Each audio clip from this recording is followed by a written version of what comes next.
आपल्यासोबत माढ्याचे माजी खासदार रणजितसिंह नाईक निंबाळकर आहेत. आपण त्यांच्याशी बातचीत करूयात.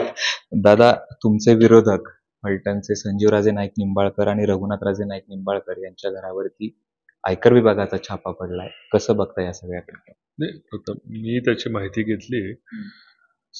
संजय बाबांच्या घरावर आयकर विभागाचा छापा पडलाय खरंय, पण रघुनाथ राजेंच्या घरावर म्हणजे पिट्टू बाबांच्या घरावर काही छापा पडलेला नाही. ती कुठेतरी अफवा आहे. ह्याच्यामधून साधारणतः राजकीय द्वेषाने ही कारवाई केली गेली असल्याचं बोललं जातंय. कसं बघता या सगळ्याकडे? टायमिंग जर बघितलं याचं, या छाप्याचं, तर वेगवेगळी फलटणमध्ये चर्चा आहे.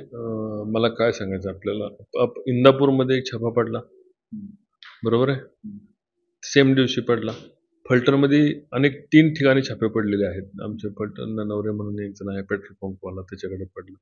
2-3 दिवस आधी माझे मित्र आहेत मनोज पाटील, मी आमदारांचे चुलत भाऊ, माझ्याबरोबर असतात ते, तर त्यांच्याही इथे छापा पडला आणि 4.5 कोटी रुपयाची त्यांना पेनल्टी ठोकून गेली. आता ह्याच्यापूर्वी माझी सर्च अनेक वेळा इन्कम टॅक्स विभागाने केले होते आणि अनेक वेळा मलाही अगदी मी लोकसभेला ज्या दिवशी फॉर्म भरला त्या दिवशी मला 60 लाखाची पेनल्टी आली होती. मी ती काय राजकारण समजावं का? ज्या दिवशी मी लोकसभेचा फॉर्म भरला 2019ला, त्या दिवशी मला 60 लाखाची माझ्या ॲफिडेव्हिटमध्ये पण आहे मेन्शन की मला इन्कम टॅक्सला देणं आहे म्हणून. इन्कम टॅक्सची पेनल्टी होती ती. सेम 3-4 दिवस आधी स्क्रुटिनी झाली होती आणि त्यामध्ये मला पेनल्टी काढली होती. त्यानंतर नंतरच्या काळामध्ये आम्ही सगळी कागदपत्र सादर केली आणि ती पेनल्टी नील झाली. मला आपल्याला सांगायचं आहे की ह्याच्यामध्ये राजकारणाचा तुम्हाला त्यांच्या म्हणजे संजय बाबांची मुलाखत तुम्ही घ्या, ते सांगतील तुम्हाला राजकारण काय असेल तर. कारण मला नाही वाटत की त्याच्यामध्ये कुठं काय राजकारण आहे आणि कोण या अशा खालच्या पातळीला जाऊन राजकारण करेल. कारण फलटणला एक तशा चांगल्या पद्धतीची संस्कृती आहे. आज आमदार साहेबांच्या भावावर किंवा आमदार साहेबांच्या कुटुंबावर अशा प्रकारची कारवाई झाली. मनोज माझा खूप जुना मित्र आहे, सहकारी आहे. 3-4 दिवस त्याच्या कुटुंबावर झाली. मलठणमध्ये रणवरे म्हणून तिथं झाली. इंदापूरला देसाईंच्या कुटुंबावर झाली. एक 2-3 दिवस नगरमध्ये झाली, नागपूरमध्ये झाली. अनेक ठिकाणी तिथे इंडस्ट्री स्पेसिफिक कारवाई झाल्या आणि एक रुटीनचा कारवाईचा भाग आहे असं माझं मत आहे. इन्कम टॅक्स विभाग हा कोणाच्या सांगण्यावरून कारवाई करत नाही. ठोक त्याच्यामध्ये त्यांना काय शंका उत्पन्न झाल्याशिवाय कारवाई करत नाही. असंही नाही की इन्कम टॅक्स कारवाई करतं म्हणजे सगळंच त्यांचं खरं असतं.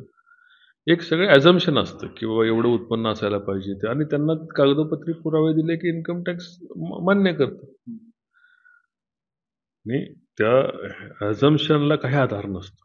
म्हणजे 3-4 दिवस ह्याच्यामध्ये चौकशीमध्ये जातात. त्रास होतो या सगळ्या गोष्टीचा, मलाही त्याची कल्पना आहे. पण याच्यामध्ये मला वाटत नाही की आमच्याकडनं किंवा आमच्या परस्पर किंवा भारतीय जनता पार्टी असेल किंवा अजितदादांचा राष्ट्रवादी पक्ष असेल की अशा प्रकारच्या कुठल्या कारवाई ते करेल. तुम्ही आता अजितदादांच्या राष्ट्रवादीचं नाव घेतलं म्हणून की संजीवराजे नाईक निंबाळकर पुन्हा एकदा राष्ट्रवादी काँग्रेसमध्ये जाण्याची चर्चा आहेत. फलटणमध्ये गेल्या काही दिवसापासून सातत्यानं चर्चा रंगतात. कसं बघता याकडे? मला काय, पूर्वीपासूनच राष्ट्रवादी काँग्रेसमध्ये त्या होते. मध्यंतरीच्या काळामध्ये जेव्हा अजितदादाचा पक्ष त्यांना लोकसभेला कमजोर झाला असं वाटलं, त्या काळात त्यांनी महायुती सोडून महाविकास आघाडीमध्ये त्यांनी प्रवेश केला. अजितदादांच्या सुदैवाने, आमच्या सुदैवाने महायुतीची सत्ता निर्णायक आली आणि सत्ता आल्यानंतर शेवटी लोकांना वाटतं की आपण सत्तेत राहावं. त्या दृष्टीने ते कदाचित प्रयत्न करत असतील. राजकारणाचा हा भाग आहे. मागच्या मी जेव्हा खासदार होतो त्यावेळेसही 2.5 वर्ष ते अजितदादांच्या बरोबर ते सत्तेत होते आणि मला त्यांनी असं आम्हाला काही कुठल्या गोष्टीचा फरक पडत नाही. माझे मित्र सचिन पाटील या फलटण विधानसभा मतदारसंघाचे राष्ट्रवादीचे आमदार आहेत आणि प्रामुख्याने ते या सर्व संजीवराजे असतील, रामराजे असतील आणि पिट्टूबाबा असतील, या सगळ्या मंडळींचा विरोध मोडून फलटणच्या जनतेने माझ्याकडे बघून या तालुक्याचा कौल बदललेला आहे. लोकांनी कौल बदलल्यानंतर मग कोण कुठल्या पक्षात जाते, कोण कुठल्या पक्षात जाते याला काही फार अर्थ नसतो आणि गेले तरी त्याचाही काय वावगं म्हणण्याचे काही कारण नाही. ज्यांनी तरी शेवटी आपला पर्याय निवडायचे असतात. राजकारणामध्ये चालत असतं. आणि याचा याचा कुठलाही आपल्या कामावर परिणाम न करता आपण काम करत राहावं लागतं. तुम्ही असं म्हणताय की काही फरक पडत नसतो, परंतु तुम्ही कसंही सर्वश्रुते जरी ते राष्ट्रवादीच्या किंवा घड्याळाच्या चिन्हावरती आमदार निवडून आले असले, तरी तुम्ही पहिल्यांदा कमळावरती ही जागा मागितली होती. उमेदवार देखील तेच होते, जागा मिळत नाही, मग तुम्ही राष्ट्रवादीत. मग तुमची कुठेतरी अडचण होणार नाही का याच्या माध्यमातून? आणि माझी अडचण व्हायचं काही कारण नाही. शेवटी उलट मला नामदार अजितदादा पवार यांना फलटणचा आमदार त्यांच्या शब्दावर आम्ही त्या ठिकाणी राष्ट्रवादीच्या चिन्हावर उभं केला. अजितदादा हे एक कर्तृत्ववान नेते आहेत. फलटणला त्यांनी बारामती करण्याचा शब्द दिलेला आहे आणि माझ्या फलटणचं भलं जर अर्थमंत्र्यांच्या तिजोरीतून होत असेल तर मला काहीच त्याचा कोण येतंय, कोण जातंय, कोण बाहेर पडतंय याचा काय परिणाम असण्याची काही शक्यता नाही. माझा पक्षावर, माझ्या नेत्यांवर, माझ्या नेत्यांचा माझ्यावर परिपूर्ण विश्वास आहे, त्यामुळे तिथेही मला काही फरक पडत नाही. पुन्हा एकदा मी त्या चौकशीकडे येतो, जी चौकशी चालू आहे त्याच्यावरती. सातत्यानं नाव तुमचं थेट घेतलं जात नाही, पण अंगुली निर्देश तर आहे तो तुमच्याकडे आहे आणि वरचे जे मंत्री आहेत त्यांच्यावरती आहे. कसं बघता या सगळीकडे? नाव अद्यापपर्यंत कोणी घेतलं नाही, पण विरोधक म्हणजे तुम्हीच आहे.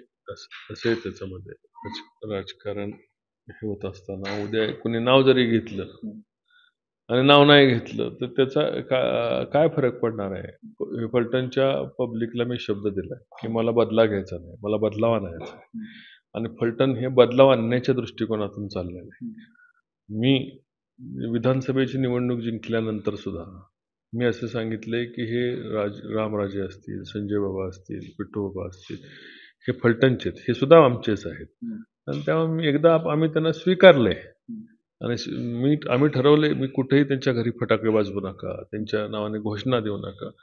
हे जर आम्ही ठरवलं असताना मग अशा प्रकारच्या कारवाया करण्यामध्ये मला इंटरेस्ट नाही आणि जरी त्यांनी माझ्यावर आरोप केला तरी मला त्यांच्याबद्दल काही म्हणायचं नाही. तो त्यांचा स्वभावाचा भाग असू शकतो. दादा, शेवटचा प्रश्न विचारतो. फलटण कशा पद्धती तुम्ही म्हणताय की मला बदल करायचे, नेमके कुठले तुमचे 4 मुद्दे आहेत की ते फलटणच्या दृष्टीनं तुम्हाला लवकरात लवकर निर्णय घ्यायचा त्या जेणेकरून ते फलटण बदल? फलटण हे महाराष्ट्रामध्ये एक वेगानं वाढणारं शहर म्हणून प्रस्थापित करायला आम्ही निघालेलो आहे. मागील 5 वर्षामध्ये रेल्वे, औद्योगिक वसाहत, हायवे, धोंबलकुडीसारखा बारमाहीकर प्रकल्प, नीरा देवकर सारख्या पाण्याचा प्रकल्प या ठिकाणी नुसते मंजूर केले नाही तर प्रत्यक्षात चालूही केले. रेल्वे फलटण बारामती आता काम चालू आहे. फलटण पुणे रेल्वे चालू झालेली आहे.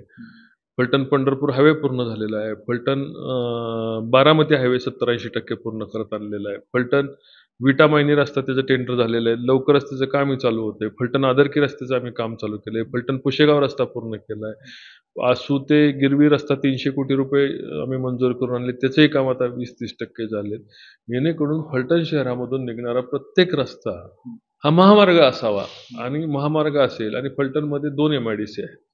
एक आहे सुरवडीला, एक आता आम्ही नव्याने मंजूर केली नाईकबांबवाडीला. या 2 MIDC मध्ये फलटण शहर दोन्ही बाजूला भविष्यामध्ये वाढेल. फलटण शहरातील मुलांना नोकरीसाठी पुण्या मुंबई कुठं जायची आवश्यकता पडणार नाही. फलटण शहरामध्ये इन्फ्रास्ट्रक्चर असेल, खेळाचं मैदान असेल, स्टेडियम असेल, रेल्वे असेल, भविष्यात जाऊन विमानतळ असेल, हे सर्व निर्माण करण्याचं सामर्थ्य आमच्याकडे आहे आणि ते सामर्थ्य पूर्णपणे जोपर्यंत श्वासात श्वास आहे तो सामर्थ्य खर्च करून या फलटणला भविष्यातल्या या महाराष्ट्रातला एक उंचीचं ठिकाण आणि बोलका, देखणा आणि समृद्ध मतदारसंघ करण्याची माझी इच्छा आहे आणि त्या इच्छेच्या दृष्टीने आमची वाटचाल चालू आहे. खूप खूप धन्यवाद. तर हे होते माजी खासदार रणजितसिंह नाईक निंबाळकर. त्यांनी त्यांची भूमिका मांडली. आता यातून अर्थ काय काढायचा आहे प्रेक्षकांनी ठरवायचं आहे. कॅमेरा पर्सन जीवनसह जयदीप भगत, एबीपी माझा, फलटण.